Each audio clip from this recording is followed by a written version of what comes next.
Pues nada, muchísimas gracias por venir. Es un placer estar con todos vosotros.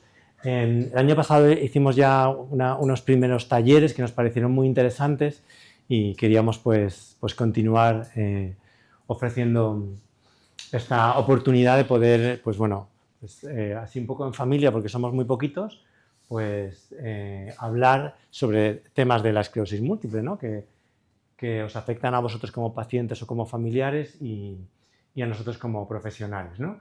Entonces, en esta segunda edición vamos a hablar en el taller de hoy sobre problemas de sueño y esclerosis múltiple, ¿vale? Bueno, tenemos unos laboratorios que patrocinan y que nos ayudan pues, a que tengamos luego un cafecito y unas pastitas y esas cosas. Nos van a acompañar la doctora Laura Lillo, que es especialista en sueño y que también tiene amplios conocimientos en esclerosis múltiple porque también trabaja aquí en la unidad de sueño del Grupo Internacional y en el Gregorio Marañón, donde también ve pacientes de esclerosis múltiple. Y luego nos va a acompañar también Cristina Soria, que es doctora en psicología, que también trabaja mucho en el área de la esclerosis múltiple porque está, bueno, por un lado trabaja en la Asociación de Pacientes del Corredor de Henares y luego es doctora en psicología y ha hecho una tesis sobre la adherencia a los tratamientos en esclerosis múltiple, o sea que yo creo que nos va a aportar un montón de cosas.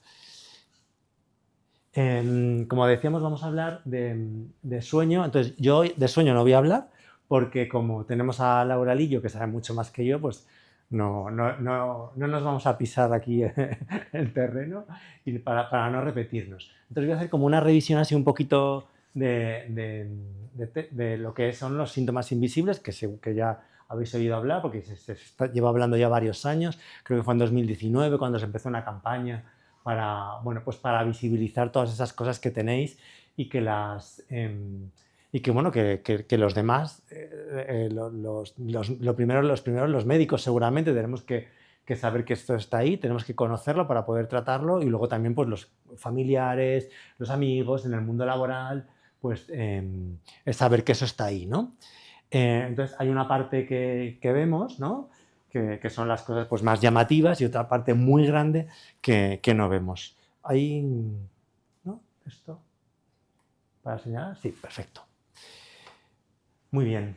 Bueno, pues la esclerosis múltiple, así como un poco por situarnos, ¿no? Sabéis que es una enfermedad que cursa con un proceso inflamatorio y también una parte degenerativa. La inflamación se manifiesta en forma de brotes clínicos, que es cuando tenemos ese episodio de pérdida de sensibilidad o de pérdida de visión o cualquier focalidad neurológica, y se manifiesta pues cuando vemos que en la resonancia tenemos nuevas lesiones que captan contraste o lesiones que aumentan de tamaño, ¿no? Y luego tiene una parte pues un poquito más larvada de cambios degenerativos, que son pues esas cositas que vamos notando y que ya vamos al neurólogo y decimos, pues es que yo me noto que me cuesta un poquito más, porque arrastro un poquito más la pierna o lo que sea, y el neurólogo dice, no, pero eso no es un brote. Bueno, pues eso es porque tenemos que la enfermedad se va manifestando también de otras maneras un poco más progresivas, ¿no? Entonces tenemos, pues, digamos que tenemos esa parte de la inflamación que podemos ver porque son síntomas muy evidentes, ¿vale? De pérdida, pues que pueden aparecer o no, insisto, ¿vale? Esto, como va para todas las personas con esclerosis múltiple, sabéis que hay un abanico enorme de personas con diferentes síntomas y diferentes problemas. Entonces, podemos tener muchas personas pues, algunos problemas de movilidad o problemas visuales o problemas de coordinación que podemos ver, pero luego hay toda una parte por ahí abajo que no vemos, ¿no? Una parte de inflamación. Entonces, los síntomas que tenemos en la esclerosis múltiple habituales son pues, el trastorno de la marcha, los problemas de coordinación, la debilidad, la pérdida de visión, problemas de esfínteres, ¿no? Hay personas que tienen esos problemas para controlar la orina o infecciones de orina por los problemas de retención, problemas sensitivos, problemas de espasticidad, de agarrotamiento muscular, problemas de dolor neuropático, pero también de dolor no neuropático, problemas de fatiga, de cansancio, de disfunción sexual, problemas cognitivos, que esto ahora lo estamos hablando mucho los neurólogos, ¿no? Y toda esta parte que el paciente percibe, pero que si no lo cuenta probablemente pues los demás no nos vamos a enterar, son lo que llamamos esos síntomas invisibles, ¿no? Y también tenemos esas alteraciones del sueño, que es un poco menos conocido, pero que nos ha parecido algo interesante para hablar hoy, ¿no? Para documentar un poco, bueno, que nadie mejor que vosotros sabe cuál es la importancia de estos síntomas, pero bueno, podemos encontrar pues muchos datos, ¿no? Mucha evidencia científica de que efectivamente estos síntomas invisibles pues están ahí, ¿no? Sí, esto es un poquito antiguo ya, es del año 2010, pero la Federación Internacional de Esclerosis Múltiple, con miles y miles de entrevistas a pacientes con esclerosis múltiple, pues les pregunta que cuáles son los principales problemas que dificultan poder trabajar, ¿no? A las personas que han perdido su empleo, ¿no? Entonces, los pacientes pueden elegir diferentes ítems, entonces, pues un 80%, a ver si eso funciona, nos dice que la fatiga es lo que más o de las cosas que más le interfieren con el trabajo, ¿no? Luego viene pues, la dificultad para caminar, la debilidad, los problemas en la sensación de empeoramiento general, pero luego aparecen por encima del 40% los problemas cognitivos, ¿no? Luego tenemos los problemas de coordinación manual, pero luego ya casi en el 40% problemas de dolor. Un poquito por debajo del 40% problemas de esfínteres, ¿no? La depresión y problemas de visión y de rigidez, ¿no?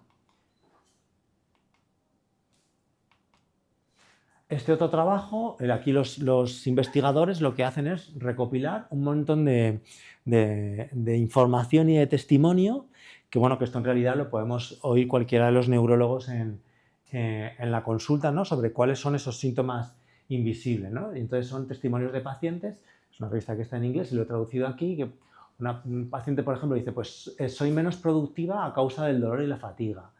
Otra persona con esclerosis múltiple dice, no podían, que empieza a notar, bueno, o sea, le describe al neurólogo cómo empezó a notar algunos problemas cognitivos. Y decía, no podía encontrar la palabra, pero sí algo parecido. Podía describir todo sobre la palabra. Es decir, pues es redonda, se usa en un juego, pero no podía decir que eso era un balón. Otra persona decía en la consulta, siento una quemadura abrasadora en la parte inferior de mi pierna izquierda. Nadie puede verla, ni siquiera yo. Es tan intensa que a veces me distraigo de lo que me están diciendo. Otra persona nos dice, una de las razones por las que dormía tan mal era porque tenía dolor. Estuve en este ciclo de falta de sueño y dolor durante probablemente 3 o 4 años antes de que nos diéramos cuenta de que era la espasticidad la que causaba el dolor y me despertaba. Otra persona comenta, perder el control de la vejiga y los intestinos a los 30 años fue especialmente degradante. Era como si estuvieran cruzando una gran línea hacia un nuevo lugar. Otro testimonio, incluso sin tener neuritis óptica, acabo de descubrir que mis ojos están envejeciendo más rápido que los de una persona sin esclerosis múltiple. Y un último testimonio que dice, los niños no están aquí y hemos tenido una cena encantadora y hemos visto una película romántica. Él está de humor y mentalmente yo también, pero no logro excitarme físicamente, ¿no? En este otro trabajo, lo que le preguntaban a los pacientes era ¿cuáles son los síntomas que más te afectan a ti en tu estado de salud? ¿Qué es lo que peor, ¿no? Decir sería qué es lo que peor llevas, ¿no?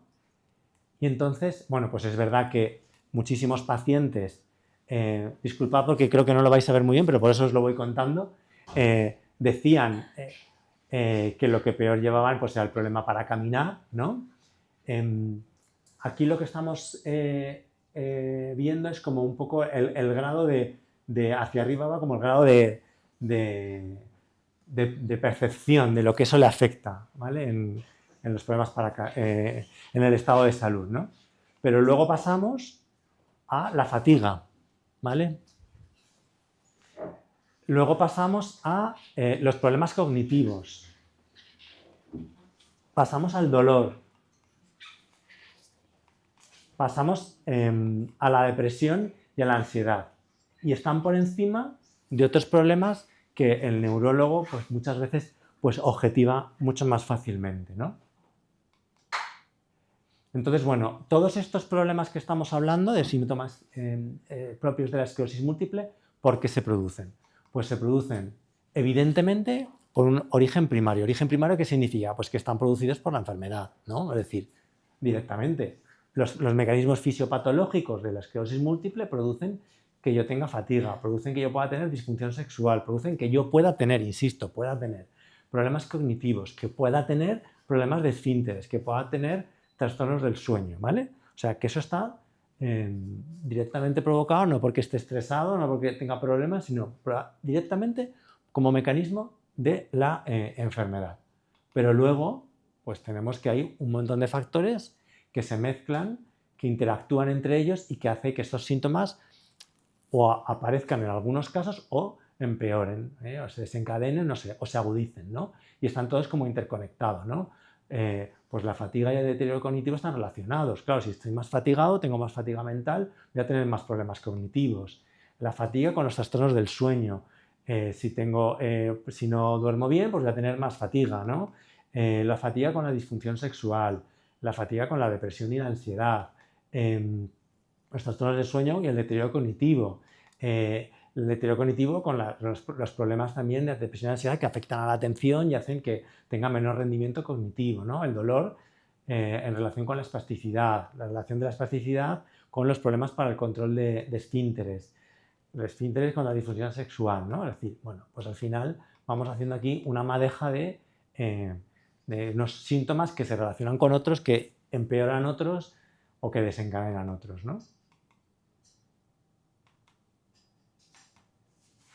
Una revisión rápida, el año pasado hablamos de fatiga y deterioro cognitivo, entonces, bueno, pues yo creo que estuvo muy bien, entonces me voy a repetir un pelín y voy a contar rápidamente un par de pinceladas de lo que hablamos el año pasado, ¿vale?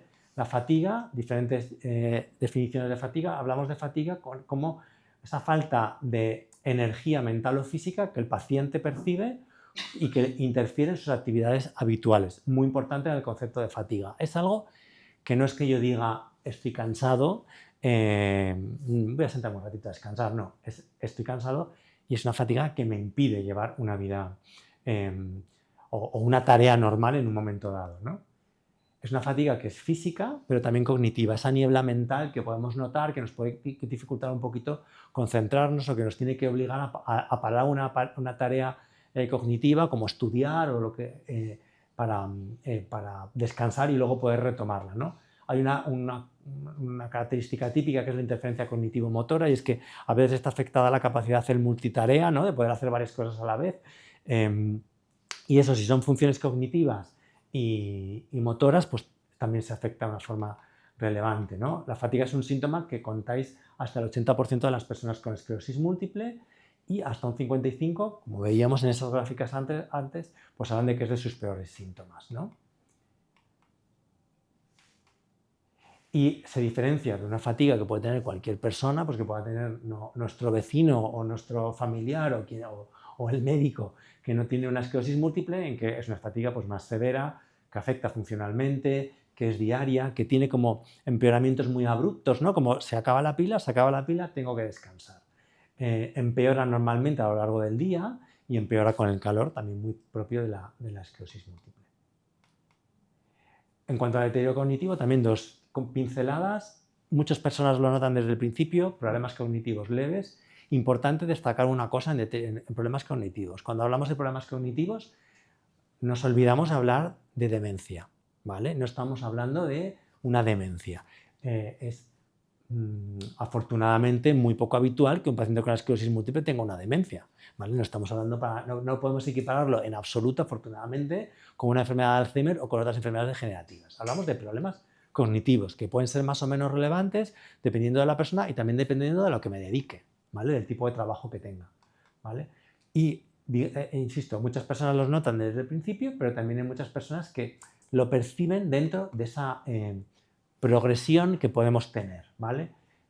Hasta entre un 50 y un 70%, dependiendo un poco de las fuentes, pues nos dicen que las personas con esclerosis múltiple podéis notar estos síntomas y que puede tener ese impacto, ¿no? Eso afecta mucho la atención, la capacidad un poco a lo mejor de aprender cosas nuevas, de procesar la información, sobre todo si tenemos que procesarla de forma pues, rápida, con varias cosas a la vez. La memoria de trabajo, que es esas cosas de estoy leyendo, retengo, voy a hacer una cosa, uy, se me acaba de olvidar, me la tengo que volver a leer. Y bueno, y esta diapositiva la puse el año pasado, yo creo que nos gustó mucho porque nos explica cómo pues, esos problemas cognitivos que podemos notar tienen una base clara en la fisiopatología de la enfermedad, ¿no? Esto es una resonancia funcional que nos dice cómo una persona que no tiene una esclerosis múltiple utiliza diferentes áreas cerebrales para hacer una tarea cognitiva, ¿vale? Y cómo una persona con esclerosis múltiple tiene que tirar de muchas más áreas cognitivas para poder hacer esa tarea, porque digamos que todas las redes de conexión, digamos que la esclerosis múltiple afecta a las redes de conexión entre unas áreas y otras, ¿no? Y entonces tiene que trabajar pues, un poco más, ¿no? Y nos vamos a la alteración del sueño, que no voy a hablar, simplemente decir que afecta o puede afectar, según las fuentes, hasta un 60-70% de las personas con esclerosis múltiple, y que, como el resto de síntomas, tiene una parte que puede ser directamente provocada por la enfermedad. Se habla de la afectación o hay evidencia de que la propia esclerosis múltiple puede alterar el reloj circadiano, ¿vale? No entro más, lo dejo a la doctora Lillo, y luego pues secundario a problemas, ¿no? Pues si tengo mucho dolor, espasticidad, pues no voy a poder dormir bien, ¿no? Y entonces, ¿cómo tratamos los síntomas invisibles? Pues lo primero es contarlo, ¿vale? Contárselo al neurólogo, contárselo al médico de familia, que no nos tenemos que olvidar tampoco de que nos tiene que ayudar, a los profesionales sanitarios, pues a la consulta de enfermería, ¿vale? Disculpadme que no me da cuenta de ponerlo, y que es importantísimo, al fisioterapeuta, si tenemos un fisioterapeuta, al psicólogo, si tenemos un psicólogo, ¿vale? Y luego pues a los demás, a la familia, a la pareja, a los amigos, ¿vale? Y en el trabajo, que lo he puesto en cursiva porque todos sabemos los problemas laborales que pues, nos podemos encontrar. Lo lógico sería poder llegar y decir en el trabajo, pues mira, es que yo tengo que descansar, o es que yo tengo que parar mi trabajo tantas veces porque es que tengo que ir al baño. Y me da igual que tenga media hora, que los demás tengan media hora cada 4 horas, es que yo tengo que parar porque tengo que ir al baño, ¿no? Y ¿cómo lo tratamos? Pues con un abordaje multidisciplinar. Lo primero, pues lo que ya tengamos no lo vamos a cubrir, pero para prevenir que aparezcan nuevos problemas, el tratamiento de base de la enfermedad, fundamental, el tratamiento inmunomodulador, que afortunadamente cada vez tenemos fármacos con más eficacia en controlar esa parte, pues eso, degenerativa, que puede justificar mucho todos estos síntomas, ¿vale? Los tratamientos farmacológicos sintomáticos, pues tenemos tratamientos para el dolor, tenemos tratamientos para la espasticidad, para la fatiga, ¿vale? La actividad física terapéutica, pues dirigida por un fisioterapeuta, pues lo mejor, ¿no?